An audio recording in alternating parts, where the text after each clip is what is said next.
Who is the official witch of Salem? Why does Salem, Massachusetts have an official witch in the first place? And why is she on one hand so beloved, but also hated by her community? Join us at Waiter After Dark as we explore the enchanted story of Laurie Cabot and her complicated relationship with her hometown of Salem, Massachusetts.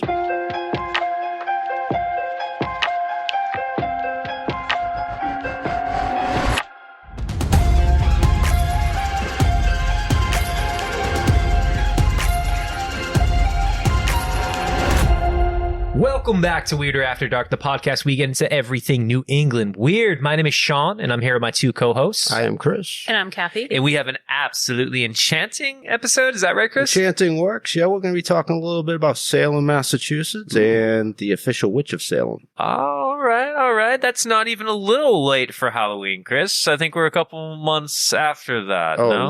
late. Yeah, speaking of late. Yeah. Oh, is this really? I'm not really Doing this sure. here? I'm not really sure you get to criticize the people or events being on time. Okay. Let's bring in the listeners in on this. Oh, Yes. I beat you here. We were Okay. also an hour late. Yeah. Yes. And you only beat us because you ran a stop sign to take the turn in front of us to get into your driveway. Maybe that might be true, but the statute of limitations says that's for running the stop signs. Can we put that into the universe? I'm pretty sure you're safe. All right. Manchester PD has better things to do Okay. today. Okay. You can call me late. You can call me whatever you want, but I still beat your asses. So Our niece, Gretchen, her first time being here, she was, 10, 15 minutes early, and it's your house. And she's like, I'm here. Am I at the right house? I'm like, he's not there, is he? okay. All right. Fine. You know, I was a little late. You said 5 o'clock. We said, let's everybody show up at 6.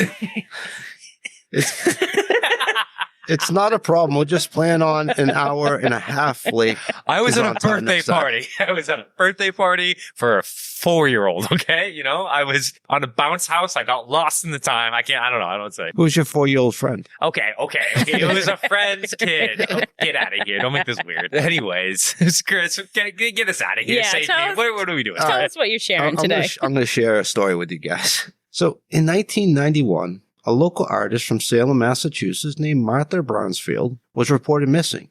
The family of Martha reported last they heard she had planned to go sailing with a local man named Tom Maniani. The police investigated further and followed the evidence that led them to Tom's home to question him. The police asked Tom the first and obvious question, "Have you seen Martha?"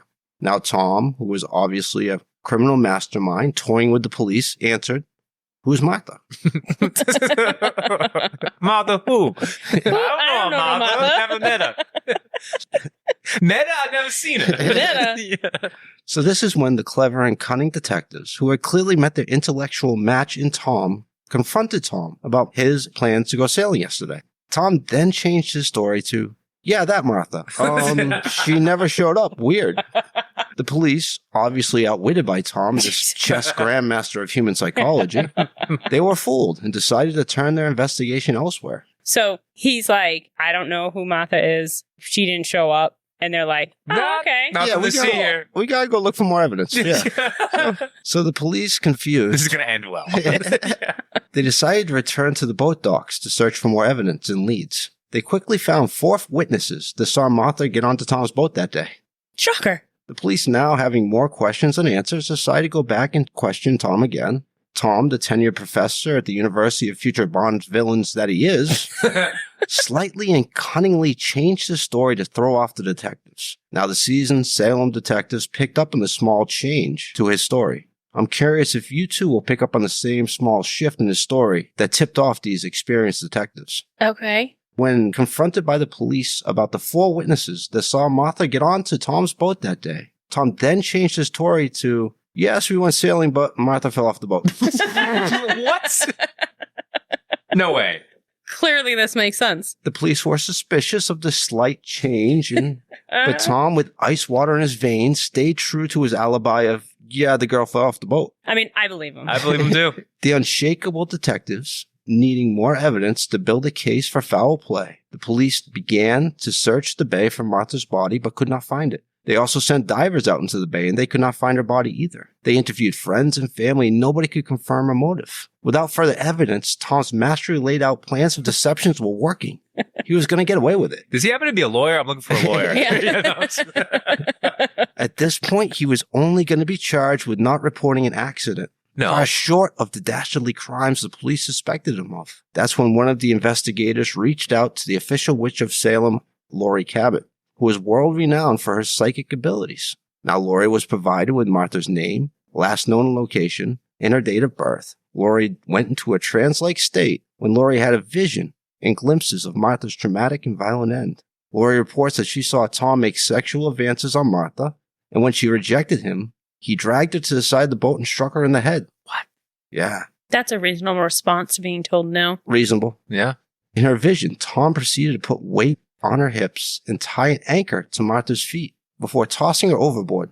Laurie described Martha's body as being in the bay. So this is a witch. She's a psychic witch. And she's having a vision? She goes into a trance-like state, and she reports this to the police. So shortly after this magical interview, the police caught a break, literally. A lobster fisherman found Martha's body tangled up in his equipment when hauling in his traps in the bay. Martha had an anchor tied to her feet and had a diving belt around her waist, just as Laurie had predicted. The witch? Yep. Huh. Tell me more, Chris. Yeah, I'm on the edge of my seat, bro. So when Martha's body was discovered, Tom, always 3 steps ahead of the detectives in this intricate play of cat and mouse, he went on the run. They didn't have anybody watching him? They were not watching him at the time. The local police were not watching their prime suspect in a murder investigation right after releasing the news that they had found Martha's body to the public. I don't know why. This is great police Are we work. shocked right now? Yeah, no. It remains unexplained. So with Tom missing, the police completely bamboozled and at a loss. They turned to Laurie Cabot again, who went into her trance-like state and had another vision. Witch. In this vision, she saw Tom shaving in a cabin and sensed he was on his way to cross into Canada. Laurie, now knowing she was working with the best and the brightest of the Salem Police Department, I'm sorry. she performed a binding spell to ensure Tom would make a mistake that would get him caught. And 3 days later, in a small town in Vermont near the Canadian border, police arrived at a cabin. Neighbors of the cabin had called the police because they spotted a car in the driveway they did not recognize, and lights were on in the cabin when they knew the owners were out of town. Police discovered signs of forced entry and found Tom in the cabin. He had shaved off his mustache and had been planning on crossing the Canadian border, just as Laurie had envisioned. In 1993, Tom was found guilty of second-degree murder and sentenced to life in prison, where he eventually died. Chris, this is real. So, yeah, I played around with the story to have some fun with the Salem PD and Tom, but the facts of the story were taken directly out of the Salem newspaper, who interviewed Laurie and the police detectives at the time. So if you don't believe in psychic abilities, I can't help explain this one to you. I mean, okay, so can I play skeptic here? Of course. We have a missing person. They've already searched the water. She knows that. And if the weights and stuff being tied to her to hold the body down. Okay. I mean, I watched and listened to enough true crime that's pretty common what they do. But they already searched the waters. They had divers out there. They already went ahead and looked, and she's basically saying you're wrong. She's there. The body's down there. That's still crazy. Not just that. Still, yeah. Then shaving in a cabin on his way to cross into Canada? I mean, how do you explain that part? Well, I mean, because if a guy is going to if he's got a beard and a guy's got to go on the run and he needs to change his appearance, what's the first? Sean, you got a beard. What's the first thing you're going to do if you change your appearance? Okay, maybe I'd shave my beard. Common sense kind of stuff that maybe you a little do. bit, but I really can't explain this story other than she truly has some psychic abilities. He shaved off his mustache, okay, but he was in a cabin. Yeah. In a small town in Vermont, right across the Canadian border. Yeah, and she predicted the cabin too. Oh, yeah.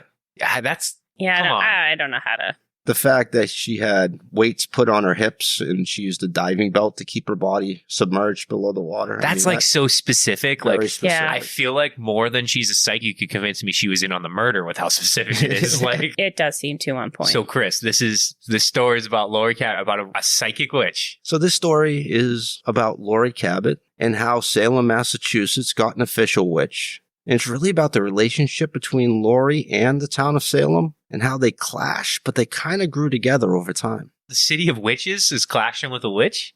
It wasn't always known as the City of Witches. Oh, okay. She kind of came around the same time that they started to embrace that title. And she played a big role in that, but she was not welcome in this town right away. Oh, all right. I'm liking where this is going, though. We'll get into a little bit about Salem first. Now, despite all the hysteria and hype about the now infamous Salem witch trials in 1692, there were no real witches during this time. It was just a very sad story about 19 innocent people being murdered by a town swept up in religious fervor and paranoia. Yeah. There were no actual witches. There was just a bunch of Puritans in the woods that were looking for people to blame for bad fortune, and there was a whole witch story. Despite no real witches being hung during this tragic time in history, Salem over time become known and embraced the title of Witch City, and at least some think have shamelessly profited from this town's traumatic history. In fact, Salem is obsessed with witches. The Salem High School mascot is the emblem of a witch silhouette on her broom crossing the moon, as are the town's fire and police badges. The town is known for its 2 witch museums. Salem hosts 12 different witchcraft shops offering mediums, tarot card readings, herbs and crystals, and psychic readings in this relatively small town. Now, to put this in perspective, a quick Google search shows Boston, Massachusetts having 9 places to get tarot card readings. As you guys know, Boston is much, much bigger than Salem. Salem and witchcraft seem inseparable today, but it hasn't always been that way. Salem hosts a Halloween event called Haunted Happenings every year, and this takes over most of the city. It starts in early October and lasts until Halloween night, or the morning after Halloween night, to be more accurate. I can personally attest that the week leading up to Halloween in Salem, parking for the event starts in Beverly, about 2 towns over. That's accurate. This event includes haunted and historical tours, historical reenactments of the witch trials. You'll see countless people dressed up in costume. There's a bazaar that takes up the entire city park, selling all kinds of trinkets and gifts, from children's light-up magic wands to potions and sages for magical spells. Seemingly hundreds of psychics and mediums and witches from all over the world come to partake in this month-long event. Salem takes its Halloween very seriously. Salem is also the only town I know that has an official witch, Laurie Cabot. So cool. So Laurie Cabot was born March 6, 1933. She was born Mercedes Elizabeth Kersney in Oklahoma. As a child, Mercedes had an ability to read people's thoughts and talk about events before they happened. According to Cabot, when she was 7, she had a vision of a young boy falling off his bike and getting stuck in a train trestle. She was so sure of her vision that her mother called the police, and shortly thereafter, the boy was rescued. Wow. Yeah, that's pretty crazy. The family moved to the East Coast, where Mercedes, as a teenager, changed her name to Laurie Cabot while living in Boston.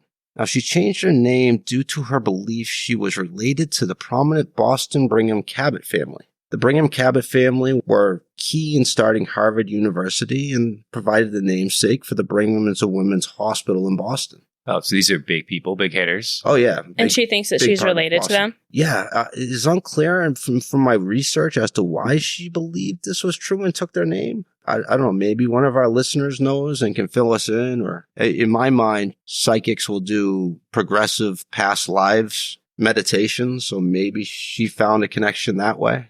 But okay. It was just, I couldn't really find why she changed her name. But she felt that there was a connection there. She thought she was related to this family in some way. So she reports while in Boston, she would study all things Wiccan or the Hermetic religion. Both of these belief systems involved the use of magic. She would frequent the Boston Public Library, often reading everything she could about her craft. Laurie says she met a librarian at the Boston Public Library who identified as a witch and recognized her psychic abilities. Cabot studied under her guidance until age 16. Now, Laurie moved to Revere in her early 20s. Fun fact, this is when Laurie Cabot was roommates with my Aunt Penny and friends with my mom and my Aunt Judy. Kathy, insert mother-in-law joke here. Your mom would be friends with a witch? Wait, but really? They knew Laurie Cabot? Yeah, my Aunt Penny was a roommate in Revere back in the 20s. What a connection. How cool is that? Yeah, I didn't know that until I started researching the story. I was telling my mom, she's like, oh, yeah, I know her.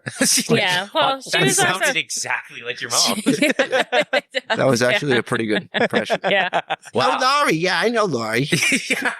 Let me call Judy. Yeah. Bob, get the phone. Let me call Judy. We used to hang out in the parlor. Judy, do you remember?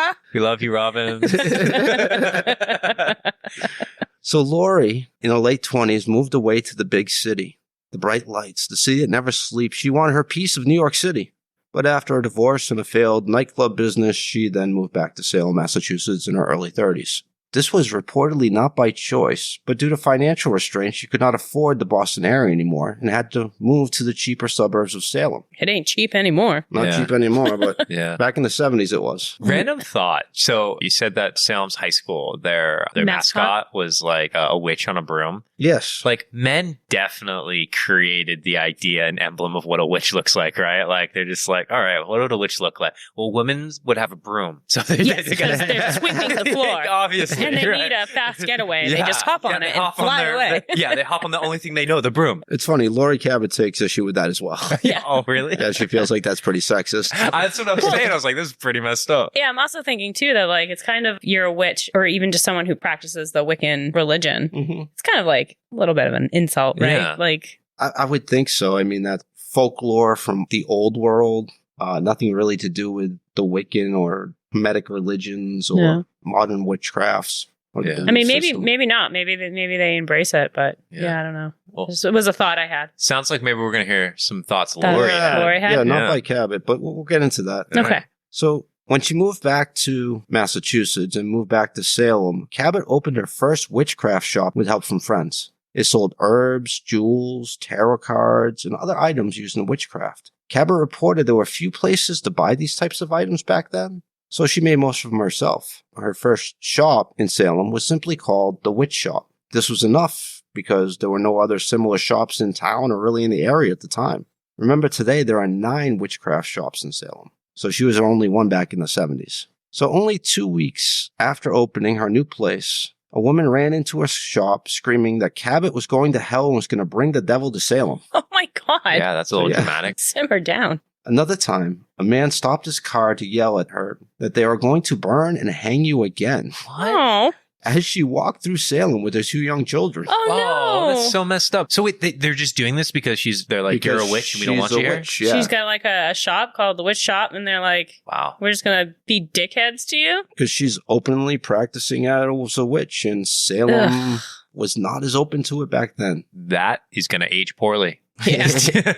So it wasn't exactly a warm welcome by the town of Salem, and right away she was a controversial figure. She later moved her shop to an old gambrel roof house on Essex Street and renamed it the Crow Haven Corner. It's a cool name. This shop is still open today, but it's no longer owned or managed by Cabot. I will link a picture on Instagram of the shop because it's just spooky looking. I wonder Okay. if we've been there. We went into a couple of those shops when we Yeah. went down there. Oh yeah, I remember it's right on Pickering Wharf. I remember passing it several times. Okay. I don't remember what I ate for lunch yesterday. Good memory. Yes.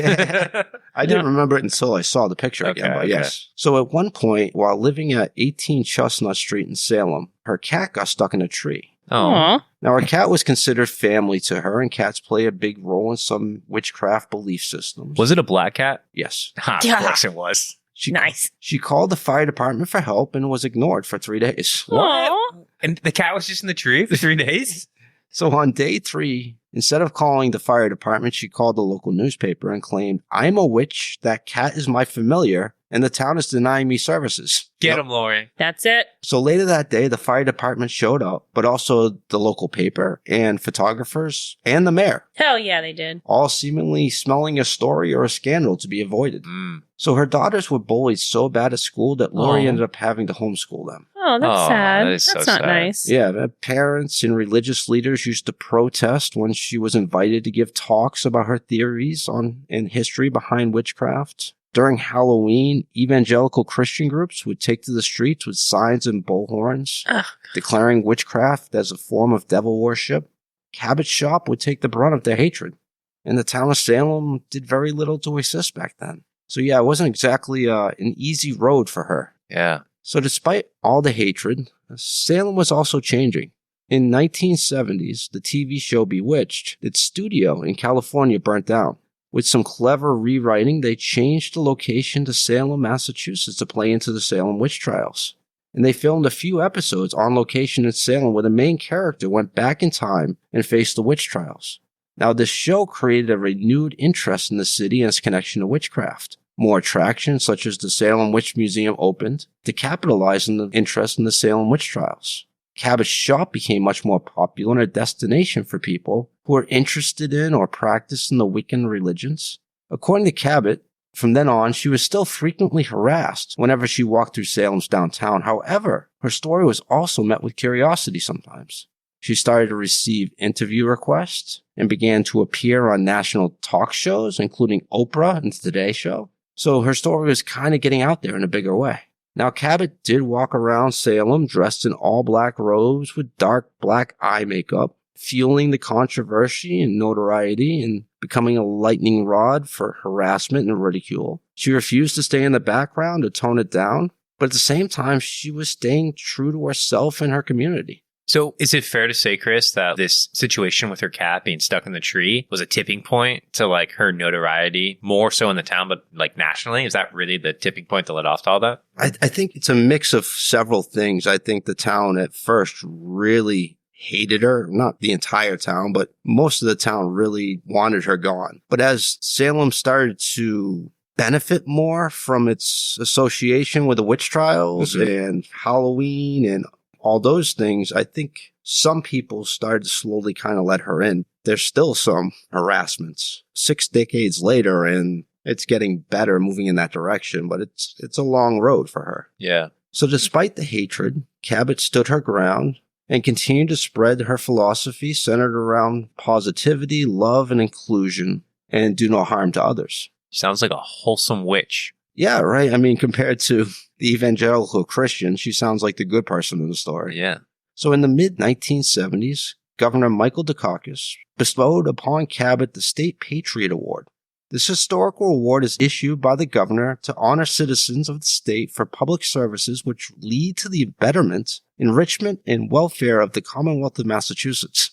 So she's simultaneously honored and despised. I feel like that's just people. I mean, I think anybody who's in the spotlight of any kind, you're going to have both sides coming at you, right? Anybody who's different is going to be celebrated by some and despised by others. And the fact that once the town started financially benefiting from her and the publicity that she was bringing to the town, people were like, oh yeah, let me be nice to you. But it also probably like opened the door for people who maybe weren't anti her kind of be more open to the idea of getting to know her and be nice to her. Her relationship with the town gets even crazier. 1986, the movie Witches of Eastwick began filming nearby at the Crane Estate in the town of Ipswich, a few towns over from Salem.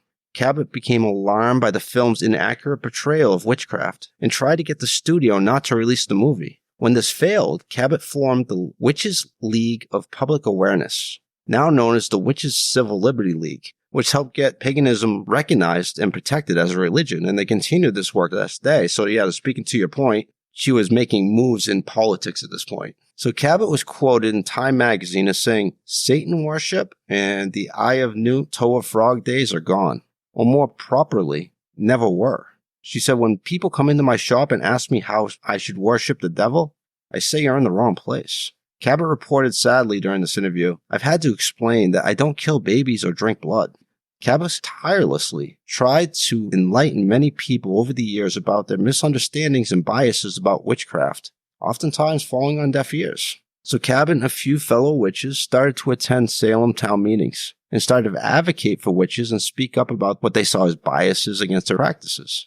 The following year, Cabot actually ran for mayor of Salem against then-mayor Anthony Salvo. And she dropped out of the race, reportedly to focus on her first book, The Power of the Witch. Truthfully, she was insurmountably behind in the polls when she dropped out, as well as working on her first book. Man, I'd be casting some spells if I was in a race. I'm just throwing it out there. Like, I'd be doing some shit. I'd be up to no good. I know you're not supposed to use it to benefit yourself, but I might use it to benefit others who would then be able to benefit me. If you read any of her work, that's a hard no, you're not allowed to do that. There's got to be loopholes. There's got to be.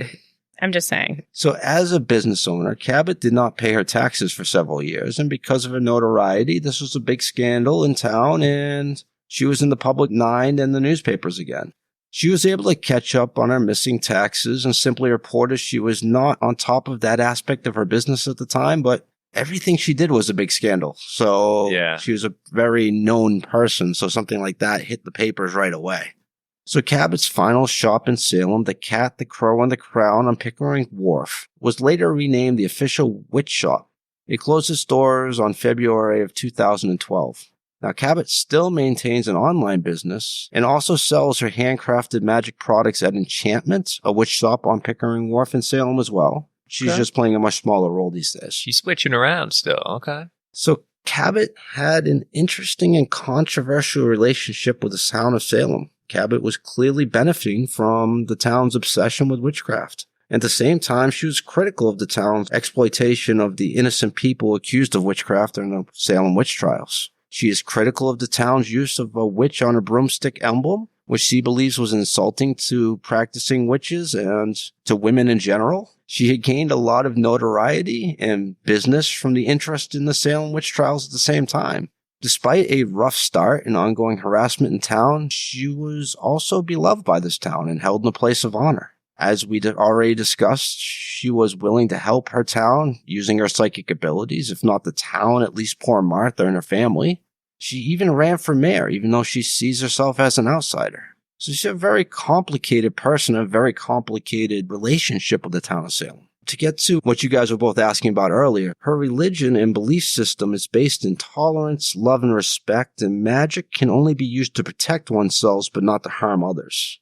Okay. So she couldn't use it to win the mayor's office or to make up her unpaid taxes. If you believed she could or not is a different story, but I mean, if you believe in her magic abilities, she could have rained terror on this town and her tormentors, but chose not to. In her own way, Cabot, an independent female business owner who worked on religious rights, was part of the second wave of the feminist movement. And her long-held beliefs and values were a beacon to many women who saw themselves as stuck as second-class citizens. Yeah, I kind of was thinking, like, you made the comment about how, she walked around the town and, wearing all black and... Yeah, she's wearing black robes and medallions and black makeup. Just because someone's walking around in all black doesn't mean that, the people can just treat her the way that they want. You know what I mean? It kind of, made her an outsider. Well, so what? They don't get to, yell at her in front of her kids and shit and, be mean to her. I don't know. I hate bullies. Yes, that's more of what we need in the world today. Yeah. More tolerance, less people seeing each other as separate. But, yeah, she was just really interesting character in this town, right? So by the early 90s, she became known as an American witch high priestess, the highest honor you can receive in this community. She has authored and co-authored several books, including The Power of the Witch, Love Magic, Celebrating the Earth, the Year in Pagan Holidays, The Witch in Every Woman, the Laurie Cabot Book of Shadows. So fairly accomplished author as well. Today, she still teaches classes on witchcraft and mentors many of its practitioners. She continues to advocate for the rights of her religious beliefs and works with the Witches' Civil Liberty League, which she started. Today, it is estimated that over 2,000 people in Salem practice in the Wiccan or Hermetic religions. These include the use of magic and witchcraft. Laurie is able to pave the way for, if not make a safer place for others to practice. So this woman's not just the Witch of Salem. She's an icon for this community. Yeah, in this community, she's a very important figure. Damn. Absolutely. Not even for people who practice Wiccan as a person in general, right? She has her beliefs and what is important to her and her values, which aren't anything that's hurting anybody. And despite all of the negative responses that she gets and the way that people are treating her, she stays true to who she is and continues on her path, and she ends up doing really well for herself and lives a very fulfilling life where she's helping so many people. And it's inspiring. Think about that since the 70s. Yeah. So she's been fighting this fight for 5 decades. Yeah. Over 5 decades now. And it's, regardless of whether you believe she's a real witch or not, I think that there's something to take away from just her as a person. Yeah, Laurie Cabot, she's complicated. I mean, many see her as this provoking figure, capitalizing on her controversy as a savvy businesswoman. Every time that she was in the news, it was good for her business, right? Others see her as a tireless human rights activist and a teacher of inclusion from the stance of non-judgment. And yeah, why not both, right? Yeah. Yeah, like I think both can be true and you can still be a good person, right? Yeah. You can be really doing amazing things for your community and be a witch and just so happen to be in the right spot, the right town where that blows up and you get the benefit from everything you stand for and who you are. That's just some really fantastic luck. Yeah. I mean, from my research, I think Laurie can be summed up as a private person who is called to action to kind of protect her beliefs and the people in her life. She has maybe stubbornly spent most of her adult life in Salem, despite her issues with the locals. She's had a difficult but beneficial relationship with the town of Salem. She's both ridiculed and revered by her community. So very interesting, dynamic in person and life lived. She sounds like a strong ass woman Yeah, too. and I was just going to kind of touch on the fact that you said like she was kind of lucky being in the right place and right circumstances, but she also kind of created that luck, right? Like fire department, they're not coming out to help her. So she's like, you know what? I'm going to take this situation. I'm going to take control of it. Yeah, that was a power move. Yeah. Yeah, and I think just like by taking all the negative situations that she was sort of maybe dealt, by taking control of it and turning the tables. Dare we say manifested? Maybe manifested. Yeah. I mean, putting out the energies into the world to get back what she felt she deserved. I mean, she started in this town as a very controversial figure, but I believe the arc of time has started to see her as a person true to her values and character and the message of tolerance and love. And love is seemingly starting to outlast the message of hatred and separation. She's really becoming a big part of her community and more accepted. You know, without getting too preachy, I think this is a life lived that we could all learn from. And we could all benefit from learning to drop out of judgments and identifying what separates us and lean into Laurie's message of inclusion and respect. I really admire her as I was doing this research and got into the story. That's very cool. And is she's still alive? She's still alive, yeah. All right. We should try to talk to the witch of Salem, Laurie Cabot. We should try to get in contact with her. That'd be cool. I sent an email through her website. I have not heard anything back yet, but definitely love to interview her. That'd be so cool. Maybe talk to her on the podcast. If not on the podcast, just to be able to talk to her and get some things answered. If you could ask her one question right now, what would it be? Oh, one question. I mean, I first of all, I want to know how she believes she was related to the Cabots and why she changed her name. But okay, I want to know, like, what does she use her powers for? Like, what do you do? Helping people, I assume, but like how? I don't know. I'd love to hear more. What kind of spells are you doing on a Tuesday night? Yeah. We're recording this podcast. What were you doing on Friday? Yeah. What all you got there, Andy? I think I would probably ask her what she feels like her greatest life achievement was. Oh, okay. That's like good. What's that one thing that she's the most proud of? I'd also like to know if she knew this was going to be a 50-year uphill battle to feel included. I think she was going to have that fight no matter how badly it went. She definitely has some stringent morals because, as you pointed out, like there's multiple times through the story that if she truly does have powers and can do stuff, easily could have used them for bad multiple times. I'm just imagining right now, my girlfriend has some cats. If one was stuck in a tree and she called for help and they didn't come, finger? Oh man, yeah, she'd be using those powers for evil. Let me tell you. I was thinking I'd be using my powers for evil for the person that cut me off the last time I was on my way to the store. yeah, you would not be using your powers for good. No magic for you. Kathy would have so much podcast merch. Bosses. I have so many ideas. So yeah, whether you believe that she can perform magic or not, she stayed in this town for a long time. She could have moved away. She could have changed a lot of things, but she stayed true to herself, and you got to respect that. Chris, this is like such a uplifting and wholesome and beautiful story. I like stories where the people who just kind of get the raw end of the stick, they end up coming out on top and being happy. Well, Chris, thanks again for the story. And gang, if you consider yourself a witch, enlighten us a little bit if something anything was missed, any of our questions out there about like how you use magic, if you know these answers, we want to know. We're here to learn. We're here to embrace it. And yeah, we really would love that. As always, let's do a quick little wrap here. We just want to thank you so much for listening to this podcast. We would be absolutely nowhere without each and every single one of you. So if you could like this podcast, share this podcast, get it out there to everyone. Make sure you also take a few seconds, visit our Instagram. Chris has done a ton of research here on this story. We'll make sure that we drop some images on there to help bring this story to life. Make sure you get us there at Weirder After Dark. As always, everyone, it always gets a little weirder after dark. Bye. Thank you, guys.